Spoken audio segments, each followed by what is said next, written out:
casos, cuando una mujer denuncia, en general voy a hablar, no solamente me estoy refiriendo al caso específico de la congresista Patricia Chirinos, porque creo que esto nos toca a todas las mujeres.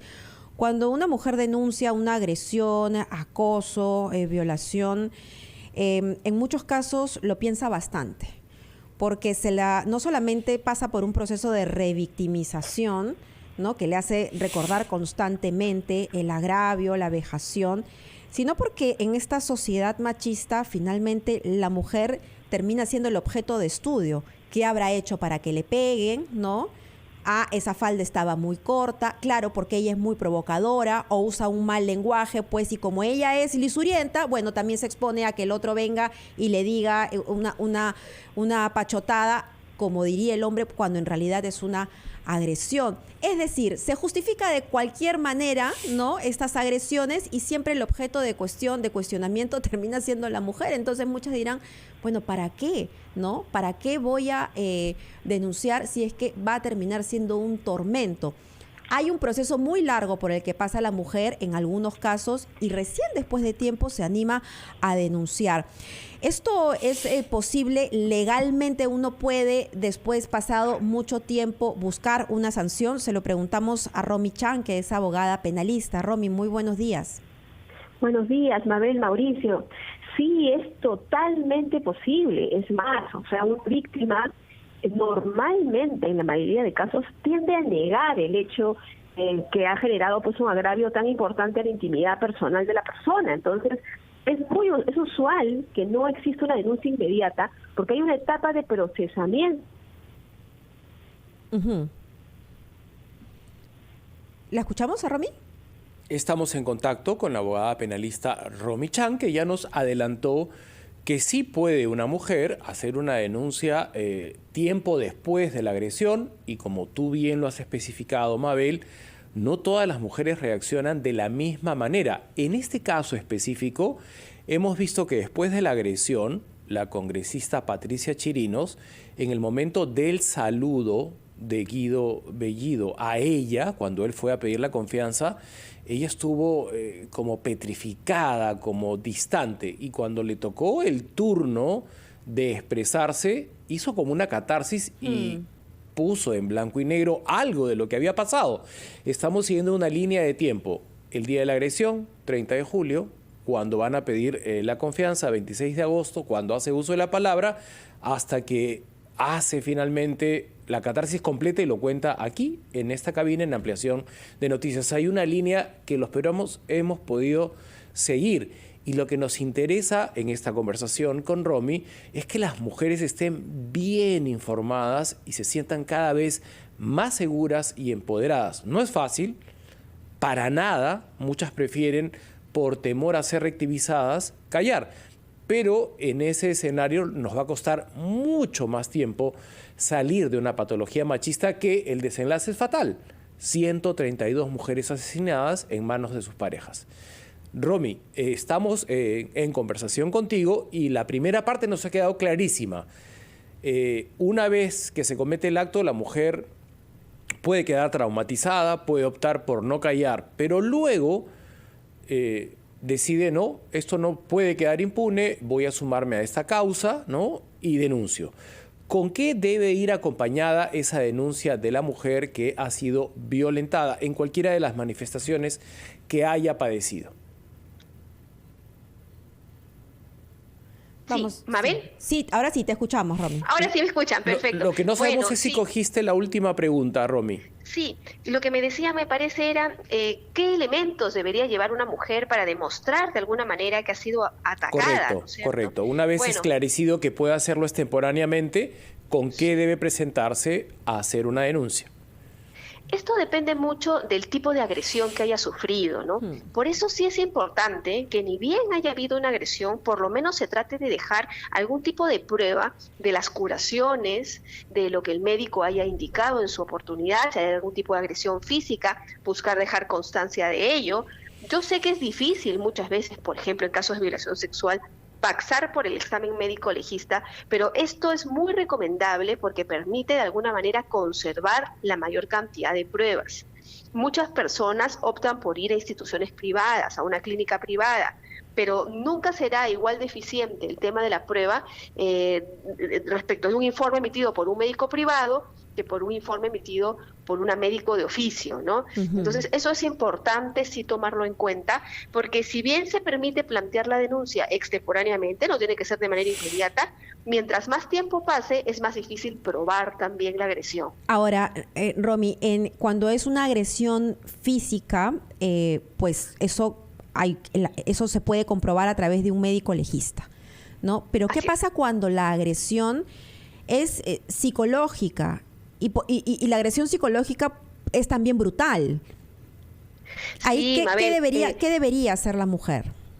Ahí hay muchos otros mecanismos para probarlo. Por ejemplo, exámenes psicológicos, pruebas psicológicas que sirven para demostrar que ha habido algún tipo de ataque psicológico que incluso tiene consecuencias y secuelas en el tiempo. Porque también recordemos que a veces las agresiones psicológicas son mucho más brutales que las agresiones físicas, ¿no? Lo que pasa en la mente trae consecuencias a largo plazo, ¿no? Entonces, eso también es posible demostrar con una pericia, y en los casos, fíjate, en los que no llegue a existir una lesión psicológica en sí permanente, también el Código Penal sanciona delitos, por ejemplo, el delito de agresiones contra la mujer, y ahí sí hay que recurrir pues a testigos, como por ejemplo es el caso de la congresista Chirinos, que tenía otras personas que escucharon lo que se le dijo, donde también con esas declaraciones se puede reconstruir el caso. Gerí, Quito y Wong, 3 congresistas vieron el incidente. Ahora, ¿cómo la violencia se manifiesta de tantas maneras? Lo que una mujer guarda en un WhatsApp, que lo hemos vivido públicamente, ¿no? Una periodista se sintió acosada, violentada por el congresista Lescano, y como prueba de este acoso exhibió las conversaciones de WhatsApp. Totalmente válido, porque los mecanismos, o sea, todas las comunicaciones por WhatsApp son aceptadas también como prueba ante el Ministerio Público y el Poder Judicial. O sea, eso es un elemento. Si es que se tienen esas conversaciones, es muy importante descargarlas. Incluso si se cambia de teléfono, a veces es bueno acudir a un notario para que descargue las conversaciones y deje una constatación de que en efecto eso existió entre el número de teléfono del atacante y la víctima. Y eso claro que puede servir como elemento de prueba contundente además. Y hemos llegado, Mabel, al punto que nos interesa finalmente, ¿no? Porque hemos visto revictimización. Cuando esta señora hizo públicas las conversaciones por WhatsApp, hubo un cargamontón contra ella de hombres y mujeres y del propio congresista, ¿no? Cuando una aeromoza se sintió violentada en una aerolínea mientras trabajaba, las preguntas que le hicieron en la Comisión de Ética la revictimizaron. ¿Qué mecanismo hay para evitar la revictimización y proteger a la denunciante? Lamentablemente ahí, Mauricio, en tanto el caso se haga público, es muy difícil combatir contra el machismo y contra la percepción social, ¿no? Sí. Hay un tema cultural también, hay un tema que hay que invertir en educación, en formación de las personas, que no se hace mucho en nuestro país. Y claro, eso trae como consecuencia que la gente no entienda el tema de la revictimización e incluso que busque encontrar como responsable normalmente a la mujer. Eso es tristísimo. Y es triste que quienes son protagonistas de esta violencia contra la mujer sean las mismas autoridades, ¿no? Tenemos ministros que tienen antecedentes, denuncias por agresión, tenemos al presidente de Salud que tiene también una denuncia por agresión, el mismo primer ministro tiene estos antecedentes, y lo menciono no por un asunto político, sino porque, claro, ese es el punto, ¿no? Cuando normalizamos este tipo de agresiones y las pasamos como si nada, pues por agua tibia.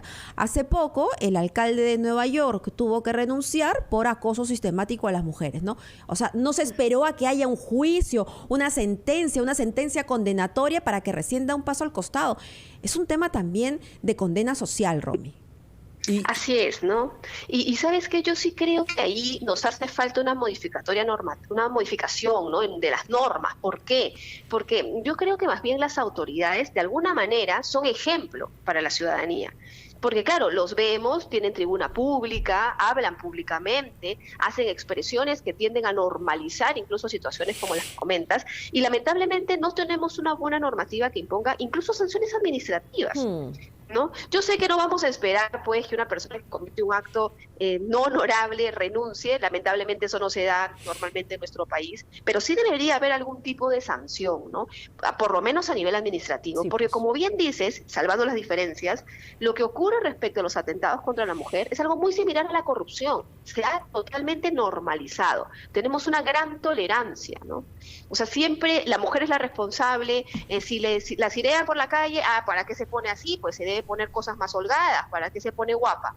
Entonces, siempre está ese tema de fondo que tenemos que combatir. Muy bien. Entonces, Creo que hay que empezar a concientizar a la población. quedan dos frentes abiertos, Romy. Quisiera cerrarlos, si nos permites, en el siguiente bloque solo con una pregunta, porque una es tener una normativa legal para que las autoridades cumplan con un mínimo de requisitos antes de asumir un cargo público y que no estén comprometidos en actos de violencia contra la mujer. Es válido en un país donde tenemos a 132 mujeres asesinadas en manos de su pareja. Es momento de trabajar arduamente para desterrar el machismo. Y el otro frente es cómo crear un marco legal para proteger a la denunciante y que no sea revictimizada. Estas dos cosas, además de ley, ¿no?, deberían ir acompañadas de una campaña que quisiéramos cerrar la conversación con tu punto de vista como abogada penalista. Volvemos. A Romy Chan, su compañía en Encendidos. Empezamos la conversación sobre el tema de las denuncias por violencia contra la mujer. Sí se pueden hacer extemporáneamente. Romy es una destacada abogada penalista, maneja el Código Penal y ella misma, desde su experiencia, está consciente que hay un vacío legal para proteger a la denunciante, porque se le termina revictimizando, maltratando, haciéndola responsable, ¿no?, de lo que ha ocurrido. Y por otro lado, ella también se muestra a favor que exista una suerte de requisitos indispensables en las autoridades para que quienes tienen antecedentes por violencia contra la mujer no asuman un cargo público. ¿Cuál sería el camino para lograr esa normativa de la que tú estás consciente y muchos especialistas tenemos un gran vacío? Yo creo que así como tenemos requisitos que impiden a personas que tienen condena o antecedentes por corrupción ocupar cargos públicos, yo creo que con la misma fuerza deberían de crearse requisitos que prohíban a estas personas ocupar cualquier cargo público cuando tienen antecedentes por actos de violencia contra la mujer. Y yo además ahí añadiría otra cosa adicional, ¿no? Porque los actos de violencia contra la mujer y el tema de no pagar alimentos, pensión alimenticia a los hijos, yo creo, la verdad, Mabel, Mauricio, que son cosas imperdonables socialmente. Igual de violentas. ¿No? Totalmente. Igual de violentas. Y yo creo que ambas cosas deberían de tomarse con fuerza. No los tenemos actualmente en muchas normativas. Por ejemplo, no hay requisitos para ser elegido ministro, no hay requisitos para ser elegido congresista en ese aspecto. Claro, pero lo mínimo que se eso. espera es que quienes obtengan ese cargo, pues, a ver, sean personas probas, ¿no? O sea, finalmente a los congresistas los eligen los ciudadanos. Y ahí, bueno, error de los ciudadanos que no sabemos escoger, ¿no? O la oferta es muy precaria, por otro lado también. Pero aquí vemos el caso de ministros con esos antecedentes y esto es responsabilidad del presidente de la República, que es peor todavía porque es como la máxima autoridad de nuestro país. Así es, ¿no? Pero yo creo que para postular o para ser elegido, sí deberían legalmente imponerse esos requisitos, dado que pues en la práctica se demuestra que no se toma en cuenta, ¿no? Y por otro lado, también creo que deberían establecerse sanciones administrativas para cualquier funcionario público que realice actos de revictimización o ataques contra las mujeres, porque claro, son funcionarios del Estado.